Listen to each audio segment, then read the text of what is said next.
Hey, everybody, welcome back. And it's another beautiful week out there. So here's the funny thing. Mortgage rates, as always, the key to a lot of the buyer activity that's going down right now. We're seeing some of the lowest rates in some scenarios from earlier this year. Some say, hey, these have been the lowest rates since 2022. How that is affecting the buyers in our market, what's going on, what to expect, let's get at it. Okay, so here's the funny thing. When we talk about mortgage rates and how they affect everything that's going on, there's a really crucial thing that's coming up this coming week, and that is the feds are actually meeting. And you might say, George, what the heck? Why is that important? Well, it's important because exactly 1 year ago, remember, we were at like 6.02 interest rate. We had come way down. We were looking really good. Feds dropped the rates a half a point. Everybody was like, yay. And of course, then we're like in the mortgage world, we're like, no, because boom, rates went way up again. You're going to see that here on the Freddie chart in just a second. So, and in fact, the subsequent drops that the feds did, again, rates already went up. And then when the feds didn't drop rate, we also saw rates kind of go up. And people were like, what happened? Well, that's because a lot of times they actually start building in rate drops in anticipation of the feds doing their thing. And then the market tells the mortgage rates what they're going to be. Because remember, feds don't control mortgage rates. And a lot of people are like, I don't understand that. Feds control what your car loan is going to be, what your home equity line of credit or a HELOC is going to be, many times what's called a second mortgage, what your credit card interest rates are based on, and of course what banks lend to each other in commercial lending. The mortgages are traded out in the market as far as your bonds and your mortgage-backed securities, things like that. Those are the things you want to watch. Easiest number to watch is a 10-year treasury. They're not tied together, but they freakishly follow each other. So keep that in mind. So watch your 10-year treasury. If it goes down, mortgage rates go down most of the time. When they go up, mortgage rates go up most of the time. Okay. Now, here's the thing.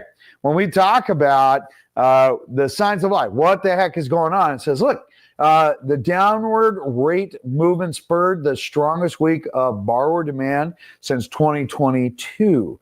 Purchase applications increased to the highest level since July. And then, of course, the highlighted section below, the refinance index rose by 12% from the previous week. And that is not unexpected because as people are enjoying that, 6 1/4, 6 3/8 rate, since we've been closer to 6.5, between 6.5, 6 3/4, as high as 7 over the last 60, 90 days, we've benefited from that. But the question will be, next week, what's going to happen with the Fed market, right? Because as we take a look at some of our headlines here, it says, look, obvious signs of life, mortgage apps, applications are up. Home prices still growing, bottom left, but at a slowest pace since 2012. And you know what's super funny about that? We have seen an uptick in our activity. This is a normal slow time. People forget that. Post July 4th until really about the middle end of August, that's going to be our summer spurt. Okay. Then from, the end of August through about the end of September, we really slow down actually quite a bit. And the reason is you got kids getting back in school. You got college kids getting back in school. You have last minute vacations before snow flies. People are doing other things. Seasonally normal. In fact, some of the closings that you're seeing now, which most of them actually, those are from August. Okay. So remember that because solds lag 30 days. Average close is 30 days. So they lag. And so any closings, any solds that we see, especially on our running 7-day average, that is from August. Okay. So this is real-time information. That's the best part. We'll head into that a little bit more. Let's come back here. Look at that. We got the 30-year fixed is at 6.29. It went up just ever so slightly. And then, of course, mortgage rates back to long-term lows. And that is absolutely situation normal. We are hoping that, well, there's a high probability based on the jobs and not so much CPI, but the jobs report. Inflation is holding itself. It's maybe gone up a tiny little bit, not a whole lot. Feds may do a rate drop because of this. We will have to see, and then we'll see what happens if we have a repeat from last year where mortgage rates went way up when our activity right now is moving really, really well. So let's take a look at Freddie. So as you can see from our chart here on the left-hand side, that's where we were at last year. And when the Feds did their drop, you can see how they absolutely, just wanted a Mount Everest climb upward. And then it took almost this entire year to get down to back into the lower sixes. But as you can see, not nearly as low as where they were at last year. Not uncommon.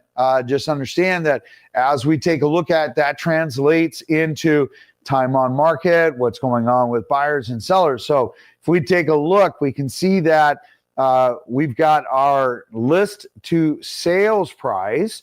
We are actually hitting about 97%. In other words, when we take a look at this, if we sell for $100,000 or if we list for $100,000, we sell for $100,000, that's 100% list to sales price. Now, if we list at $100,000 and we sell at $97,000, okay, that's a 97% list to sales price. We're 3% under. A little bit less than where we were at last year. Last year at this point, again, we were down 6.02. We're bobbling around 6.3 right now. Tad bit higher, a little bit more inventory, few more options out there, but people are a little wary because we have our 3-year cycle of higher fire retain, higher fire retain. Anyway, there we go. All right, and that's in the tech world. Okay, so let's come back here again. Hang on. There we're at. So when we take a look at the running 7-day average, let's blow that up. Look, we had 1,177 homes that came on. We had 1,143 that went off. Now, what's super interesting about that is that midweek we were only at 750 homes that came on market, and we still had 1,100 homes that went off market. So this is telling us very clear we have coming on, we have coming off, and they're basically equal, maybe going off just a teensy weensy bit higher, which is because of rates being down as low as they are.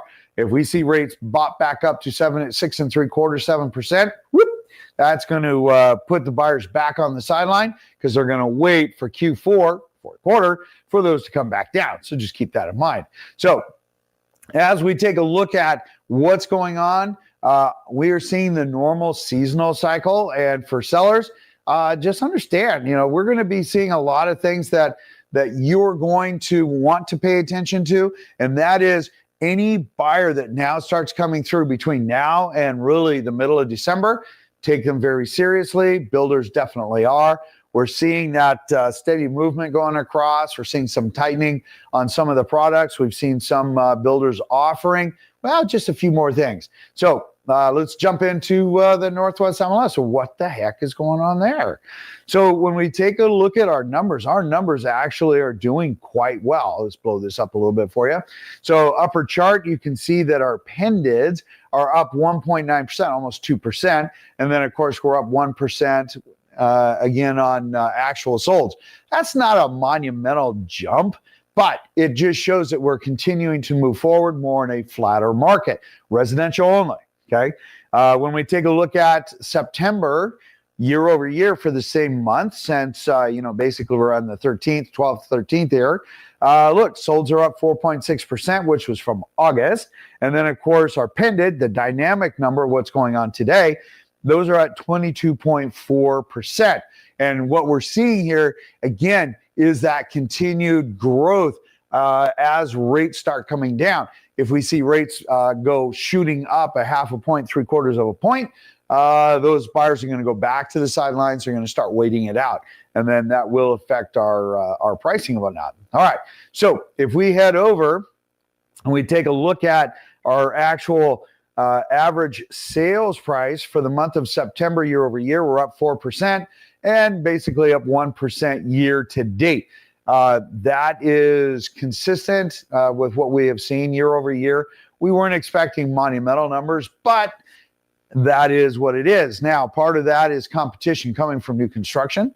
And when we take a look at these numbers, look at our September September numbers here. Let me blow this up for you.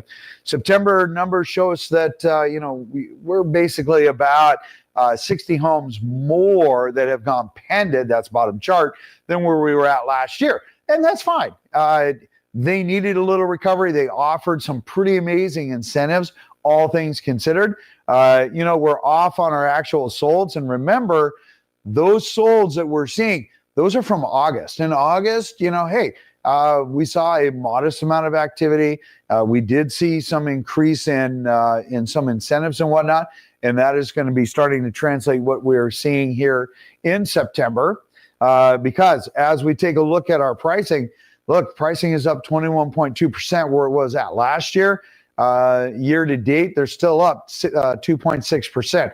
That's pretty impressive still, all things considered. When you take a look at what people are doing, what is happening in the market, when we take a look at some of the builder incentives like this, where they say, hey, listen, we're going to give you 3.62% on your first year buy down, and then you're going to have a fixed rate of 5.68 at the end of the day.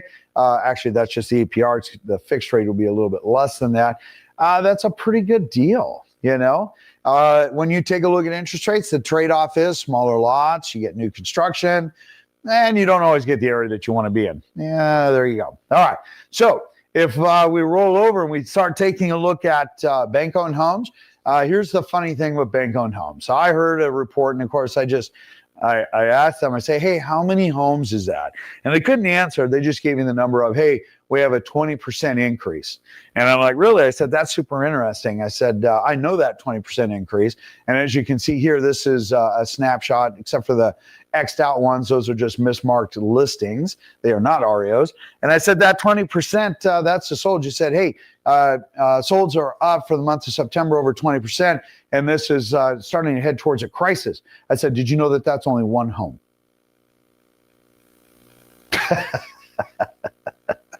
Yeah.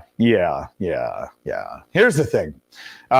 Make sure that when you're taking a look at metrics, that you're looking at a real thing. Right there, 20% difference. Look, that's one home sale. 5 to 6, 20%, right? Let's be real, people. Our foreclosures, our inventory of REOs is super low. We are still below 2% even on defaults. Well, at least some of the information, which is 6 months lagging on the Fed side for reporting. But we do not see a lot of notice of defaults. We'll see a modest amount, but our area is still one of the top 5 sweet spots across the United States, and keep that in mind. So as you're seeing some of these crazy numbers that some folks are using to justify additional taxes, don't fall for it. Make sure you get the real information. So leave your information below. Okay. Ask your questions. Let us know what you're thinking. In the meantime, have an absolutely fabulous weekend. Don't forget to subscribe. Smash the subscribe button for us. Let us know you like what you hear. There's no marketing. It's free, and it's every week. In the meantime, have a great weekend. I will see you on the next video. Take care.